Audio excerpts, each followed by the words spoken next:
Right now, federal law guarantees every hourly worker in America a minimum of $7.25 an hour. Whether you agree that's enough or not, the guarantee itself is only 87 years old. Before it existed, an employer could legally pay you anything, a few cents a day, or nothing at all in real money, just wooden tokens redeemable only at a store the company itself owned. So how did American workers go from having zero legal protection to a guaranteed wage floor in less than 3 decades?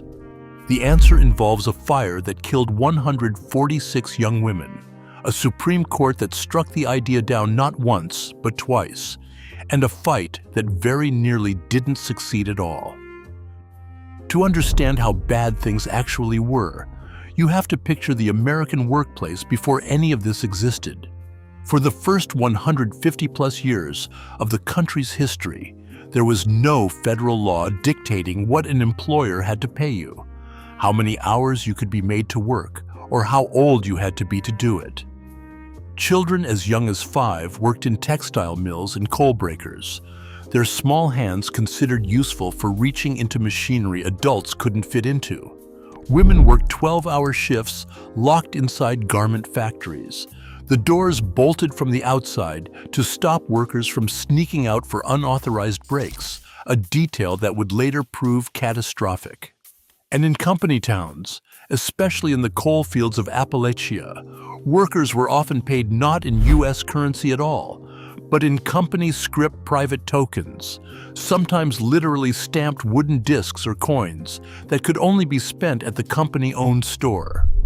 The store set its own prices, usually well above market rate, and extended credit against future wages. A miner could work an entire season and end the year owing the company more than he'd earned. The Tennessee Ernie Ford lyric about owing your soul to the company store wasn't poetic exaggeration. It was a description of how millions of American workers actually lived. In some Appalachian mining towns, scrip was the only currency a worker ever saw. The company owned the mine, the house you rented, the school your children attended, and the store where you were functionally required to shop, since real dollars were scarce and scrip was worthless anywhere else.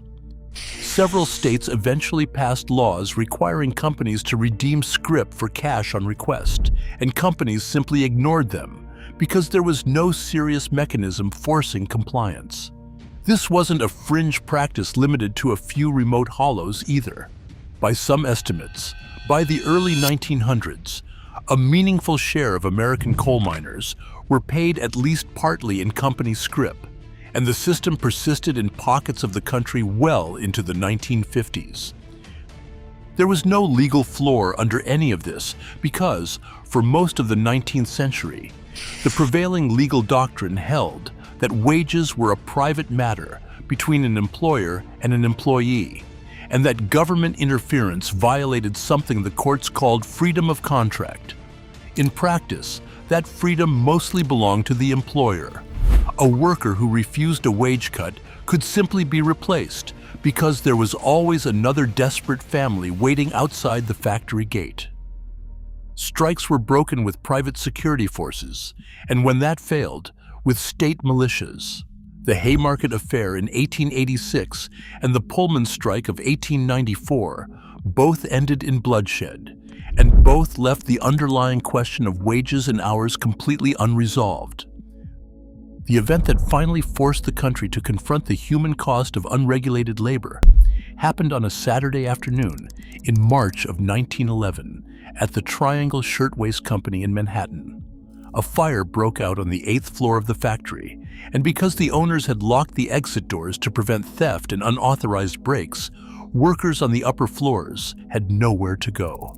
146 people died that day, most of them young immigrant women, some as young as 14. Crowds on the street below watched workers jump from 9th floor windows rather than burn. Frances Perkins, then a young social reformer, was having tea nearby when she heard the commotion and ran to the scene in time to watch bodies falling onto the pavement. She would later call it the day the New Deal was born, even though the New Deal itself was still more than 20 years away. The public outrage was immediate and enormous. New York State convened a factory investigating commission that spent the next several years touring factories across the state, documenting fire hazards, child labor, and unsafe conditions firsthand, and Perkins became one of its chief investigators. The commission's work led to more than 30 new pieces of workplace safety legislation in New York alone, and it fueled a broader wave of state-level labor reform led by the same young factory inspector who had watched those women fall and who would spend the rest of her career trying to make sure it never happened again. States started experimenting with minimum wage laws almost immediately. Massachusetts passed the first one in the country in 1912, initially covering only women and children, and other states quickly followed. But these laws ran headlong into the same freedom of contract doctrine that had blocked labor regulation for decades. In 1923, in a case called Adkins versus Children's Hospital, the Supreme Court struck down a Washington, D.C. minimum wage law for women, ruling that it violated the constitutional right of employers and employees to negotiate wages freely. Never mind that the negotiating power in that relationship was almost never equal. For over a decade after Adkins, state minimum wage laws sat on shaky legal ground, and reformers had no clear path forward. Then came the Great Depression, and with it, an economic collapse so severe that the old arguments about freedom of contract started to sound almost obscene. By the early 1930s, roughly a quarter of the American workforce was unemployed, and the people who did have jobs were often working for wages that had collapsed alongside everything else. Desperate employers slashed pay to survive, which meant desperate workers had even less money to spend, which further starved the economy. A vicious cycle that made the Depression worse the longer it went unaddressed. Franklin Roosevelt's first major attempt at a fix was the National Industrial Recovery Act of 1933, which tried to set minimum wages and maximum hours industry by industry through a system of negotiated codes drawn up by trade groups and approved by the government. Businesses that signed on displayed a Blue Eagle emblem in their windows, a visual signal to consumers that the company was complying with the new fair practice codes. And for a while, the Blue Eagle campaign became something close to a patriotic movement, with parades and public pledges to support participating businesses. It was ambitious, chaotic, and, in hindsight, built on shaky legal ground. Small businesses complained that the code system favored large corporations who had the lawyers and lobbyists to shape the rules in their own favor, and enforcement was wildly inconsistent from industry to industry. In 1935, in Schechter Poultry Corporation versus United States, a case that began with a Brooklyn poultry business accused of violating the live poultry code, the Supreme Court struck the entire law down as an unconstitutional overreach of federal power, ruling unanimously that Congress had delegated far too much regulatory authority to the executive branch. It was one of the most significant early defeats the New Deal ever suffered, and it left Roosevelt publicly furious with what he called the court's horse and buggy view of interstate commerce. For a moment, it looked like the old Adkins doctrine had won again. Roosevelt, furious at having his signature recovery program gutted by 9 unelected justices, responded in early 1937 with one of the most controversial proposals of his presidency, a plan to expand the Supreme Court by adding up to 6 new justices, one for every sitting justice over the age of 70 who refused to retire. Critics immediately branded it court packing, and even many of Roosevelt's allies in Congress balked at the idea of an executive reshaping the judiciary to get the rulings he wanted. The bill never passed. But less than 2 months after Roosevelt announced the plan, the Supreme Court did something almost nobody expected. It reversed itself. In West Coast Hotel Company versus Parrish, decided in March of 1937, the court upheld a Washington state minimum wage law for women, explicitly overturning the reasoning behind Adkins. Legal historians still debate exactly why the shift happened. Some point to a change in how Justice Owen Roberts was voting, others to the sheer political and economic pressure bearing down on the institution. Others still insist the vote had actually been cast before the court-packing plan was even announced, and the timing was coincidental. Whatever the real cause, the decision became known as the switch in time that saved 9, and it cracked open the door that reformers had been pushing against for a quarter century. Roosevelt and his allies moved fast. Frances Perkins, by then Secretary of Labor, and the first woman ever to serve in a presidential cabinet, had spent years quietly building the case for a permanent national wage and hour law, ever since she watched those young women fall from the 9th floor of the Triangle factory in 1911. She pushed the Fair Labor Standards Act through a reluctant Congress, facing fierce opposition from Southern lawmakers who worried a national minimum wage would erase the region's cheap labor advantage over Northern industry, and from business groups who insisted the entire idea would bankrupt the country. Roosevelt signed the Fair Labor Standards Act into law on June 25, 1938.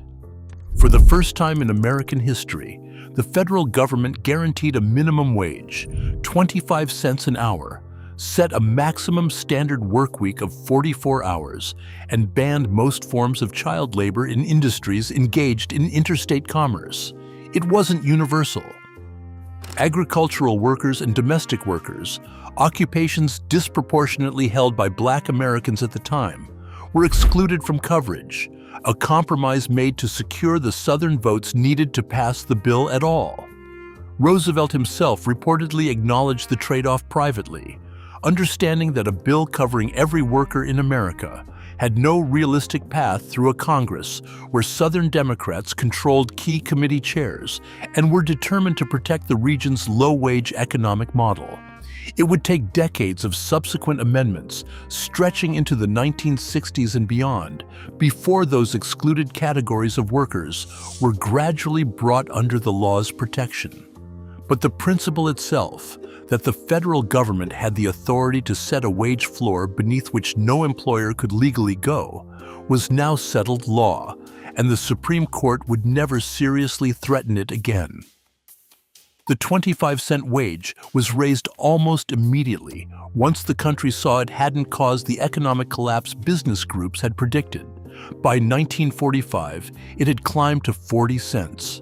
Congress has raised the federal minimum wage more than 20 times since 1938, though rarely on any predictable schedule, which means its real value, adjusted for inflation, has swung wildly depending on how long lawmakers wait between increases.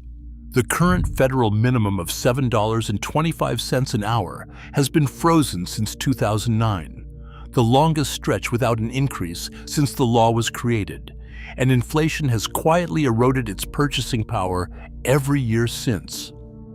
Economists still argue fiercely over what a modern minimum wage should be, whether raising it costs jobs or simply redistributes income, and whether a single national number even makes sense in a country where the cost of living in Manhattan and rural Mississippi can differ by a factor of 3.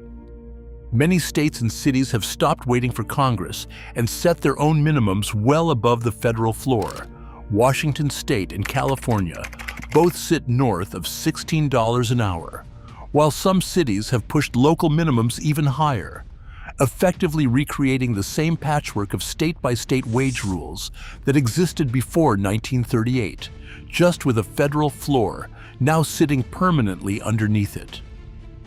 What's easy to lose in that modern debate is how recent and how contested the entire concept of a wage floor actually is. For most of American history, the idea that a worker deserved a legally guaranteed minimum payment for an hour of labor wasn't just controversial. It was, according to the highest court in the land, unconstitutional. It took a factory fire that killed 146 people, a Great Depression that broke the old economic orthodoxy, and a Supreme Court reversal that even legal scholars struggle to fully explain. To get from your wages are none of the government's business too. Here is a floor, and no employer can legally pay you less. The company store, the wooden tokens, the 12-year-old coal breaker boys, none of that ended because employers had a change of heart. It ended because, after decades of resistance, the law finally said it had to. And that's really the pattern worth sitting with. Every generation seems to inherit a version of the same argument. Whether wages are a private matter between two consenting parties, or a floor society has an obligation to guarantee. The Supreme Court answered that question one way in 1923, reversed itself in 1937, and the country has been arguing about where exactly to set that floor ever since. City council by city council, state legislature by state legislature, decade after decade. The 25 cents an hour that Francis Perkins fought two Supreme Courts and a Southern-controlled Congress to secure sounds almost quaint today. But the actual fight, the one over whether your labor has a legally protected floor at all, was won for you by people who watched their co-workers jump from ninth-floor windows and decided that the next generation shouldn't have to bet their lives on an employer's goodwill. If this made you think differently about the number on your paycheck, subscribe. We go deep on the hidden fights that quietly built the rules you live under today.